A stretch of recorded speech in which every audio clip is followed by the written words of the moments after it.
नमस्कार दोस्तों, आज मैं आप लोगों के साथ 50 क्वेश्चंस जो मौलिक अधिकार से जुड़े हैं उनको पूरा कराने जा रहा हूं। दोस्तों, आपके क्वेश्चंस में से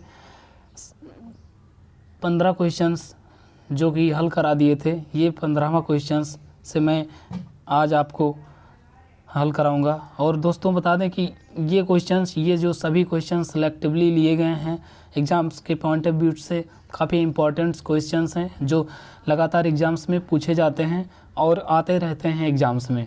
दोस्तों, आपका 15वां क्वेश्चंस है, भारतीय संविधान के निम्नलिखित में से किस अनुच्छेद में यह व्यवस्था की गई है कि सभी अल्पसंख्यकों को अपनी रुचि के शिक्षण संस्थाओं की स्थापना व प्रशासन का अधिकार होगा।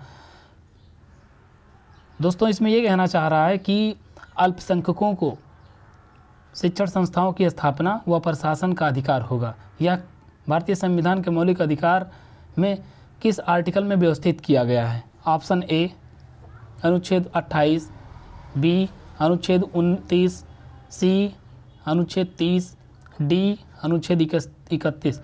तो फ्रेंड्स बता दें, यह जो है भारतीय संविधान के मौलिक अधिकार में अनुच्छेद 30 में व्यवस्थित किया गया है। इसमें व्यवस्था दिया गया है कि अल्पसंख्यक वर्ग अपने पसंद के शिक्षण संस्थाओं की स्थापना कर सकते हैं व अपनी रुचि के अनुसार प्रशासन का उपयोग कर सकते हैं। दोस्तों, 16वां क्वेश्चन, निम्नलिखित कथनों पर विचार कीजिए। ये कथन दिए गए हैं। कथन नंबर 1, अनुच्छेद 301 संपत्ति के अधिकार से संबंध है। कथन नंबर 2, संपत्ति का अधिकार एक विधिक अधिकार है किंतु यह मूल अधिकार नहीं है। कथन नंबर 3, भारत के संविधान में अनुच्छेद 300 के का उस समय केंद्र में कांग्रेस सरकार द्वारा 44 में संविधान संशोधन में अंतः स्थापित किया गया था। दोस्तों, इसमें ऑप्शन ए केवल 2, बी 2 और 3, सी 1 और 3, डी 1, 2 और 3 सभी। तो दोस्तों बता दें, इसमें सही आंसर यानी right answer is option A केवल 2। कथन नंबर केवल 2 सही है। संपत्ति का अधिकार एक विधिक अधिकार है किंतु यह मूल अधिकार नहीं है। Question number 2 is right answer. दोस्तों, अगला क्वेश्चन नंबर 17, मौलिक अधिकारों का संरक्षण यानी मौलिक अधिकारों की सुरक्षा। अगर मौलिक अधिकार हनन होते हैं तो इसकी सुरक्षा की गारंटी कौन लेता है? ऑप्शन नंबर ए न्यायपालिका, बी कार्यकारिणी, सी संसद, डी उपर्युक्त में से कोई नहीं। दोस्तों, इसमें option number A is right answer. न्यायपालिका मौलिक अधिकार के हनन किए जाने पर सर्वोच्च न्यायालय आर्टिकल 32 के तहत इसको संरक्षण देती है और उच्च न्यायालय आर्टिकल 226 के तहत मौलिक अधिकारों को संरक्षण प्रदान करती है। इसी आधार पर क्वेश्चन नंबर 18, भारत के संविधान के किस अनुच्छेद के अंतर्गत भारत का उच्च न्यायालय नागरिकों के मूल अधिकारों के परिवर्तन के लिए विभिन्न रिट जारी करने का अधिकार रखता है? दोस्तों, प्रश्न में यह कहना चाहता है कि उच्च न्यायालय यानी भारत के नागरिकों को उच्च न्यायालय मूल अधिकारों के परिवर्तन के लिए कौन सा रिट जारी कर सकता है? रिट शब्द जैसे आपके दिमाग में आया, रिट का मतलब क्या अर्थ होता है? रिट क्या है, यही प्रश्न उठा होगा। ये रिट जो है लातिनी भाषा का शब्द है। सॉरी दोस्तों, ये रिट भारतीय संविधान में 5 प्रकार से दिया जाता है और इन रिटों को उच्चतम न्यायालय और उच्च न्यायालय ही जारी करते हैं। यहाँ यह बताया गया है कि उच्च न्यायालय नागरिकों के मूल अधिकारों के परिवर्तन के लिए विभिन्न रिट जारी करने का अधिकार रखता है। यानी उच्चतम न्यायालय को कहा गया है कि उच्चतम न्यायालय नागरिकों के मूल विधि के अधिकारों के परिवर्तन के विभिन्न रिटों को जारी करने का अधिकार रखता है। ऑप्शन ए अनुच्छेद 32, बी अनुच्छेद 33, सी अनुच्छेद 132, डी अनुच्छेद 226। दोस्तों, option number A is right answer यानी अनुच्छेद 32, क्योंकि यहाँ उच्चतम न्यायालय की बात कही गई है। क्वेश्चन नंबर 19वां, संपत्ति के मौलिक अधिकार को कब समाप्त किया गया? दोस्तों पहले संपत्ति अर्जन करना एक मौलिक अधिकार था, कोई कितना भी धन रख सकता था और उसे संविधान संरक्षण यानी न्यायपालिका संरक्षण भी प्रदान करती थी। लेकिन जब ऐसा हुआ कि संपत्ति से वैधानिक कार्य नहीं हो रहे थे और संपत्ति अर्जन एक मौलिक अधिकार में रखना उचित नहीं हुआ, तो यह किस संशोधन द्वारा मौलिक अधिकार से निकाल दिया गया और एक विधिक अधिकार बना दिया गया? ऑप्शन नंबर ए 1978 में संविधान के 44वें संशोधन द्वारा, ऑप्शन नंबर बी 1982 में संविधान के 31वें संशोधन द्वारा, ऑप्शन नंबर सी 1973 में संविधान के 31वें संशोधन द्वारा, डी इनमें से कोई नहीं। दोस्तों right answer is option number A 1978 में संविधान के 44वें संशोधन द्वारा इसे मौलिक अधिकार से हटा दिया गया। संपत्ति के अधिकार को मौलिक अधिकार से हटाकर अनुच्छेद 300 के का में एक विधिक अधिकार बना दिया गया। दोस्तों क्वेश्चन नंबर 20, वर्तमान समय में भारतीय संविधान के अंतर्गत संपत्ति का अधिकार एक, ऑप्शन नंबर ए मौलिक अधिकार, ऑप्शन नंबर बी वैधानिक अधिकार, सी नैतिक अधिकार, डी उपयुक्त में से कोई नहीं। दोस्तों इसमें संपत्ति का अधिकार एक वैधानिक अधिकार बना दिया गया है, जो कि एक वैधानिक अधिकार बना दिया गया है जो कि आर्टिकल 300 के का में इसे विधि का अधिकार बनाकर स्थापित किया गया है। यानी right answer is option number B वैधानिक अधिकार। इसी प्रकार 21वां क्वेश्चन, निम्नलिखित में से कौन सा मूल अधिकार भारतीय संविधान में नागरिकों को नहीं दिया गया है? ऑप्शन ए देश के किसी भी भाग में बसने का अधिकार, बी लिंग समानता का अधिकार, सी सूचना का अधिकार, डी शोषण के विरुद्ध अधिकार। दोस्तों इसमें option number B is right answer, लिंग समानता का अधिकार भारतीय संविधान में नागरिकों को नहीं दिया गया है।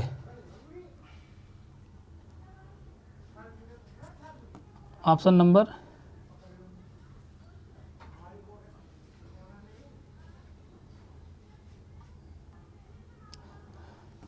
B is right answer. इसी प्रकार अगला क्वेश्चन, क्वेश्चन नंबर 22, भारतीय संविधान के अंतर्गत निम्नलिखित अधिकारों में से कौन सा एक अधिकार सभी व्यक्तियों को प्राप्त है? ऑप्शन ए विधि के संरक्षण यानी विधि के समान संरक्षण का अधिकार, बी भेदभाव के विरुद्ध अधिकार, सी स्वतंत्रता का अधिकार, डी सांस्कृतिक एवं शैक्षणिक अधिकार। दोस्तों इसमें कहा गया है सभी व्यक्तियों को प्राप्त, यानी विदेशी और भारतीय दोनों व्यक्तियों को। तो इसमें right answer is option number A, जो कि विधि के समान संरक्षण का अधिकार है। यदि किसी विधि का हनन हो रहा है तो यानी सभी पर विधियों का समान संरक्षण लागू होगा, जो संरक्षण न्यायालय द्वारा न्यायपालिका दिलवाएगी। इसी प्रकार क्वेश्चन नंबर 23, निम्नलिखित में से कौन सा मूल अधिकार विदेशी नागरिकों को प्राप्त नहीं है? ऑप्शन ए विधि के समक्ष समानता, बी अभिव्यक्ति की स्वतंत्रता का अधिकार, सी प्राण एवं दैहिक स्वतंत्रता का अधिकार, डी शोषण के विरुद्ध अधिकार। दोस्तों इसमें कहा गया है मूल अधिकार विदेशी नागरिकों को प्राप्त नहीं है। वह कौन सा मूल अधिकार है जो विदेशी नागरिकों को प्राप्त नहीं है? तो दोस्तों इसमें बोलने की आज़ादी यानी अभिव्यक्ति की स्वतंत्रता, अभिव्यक्ति की स्वतंत्रता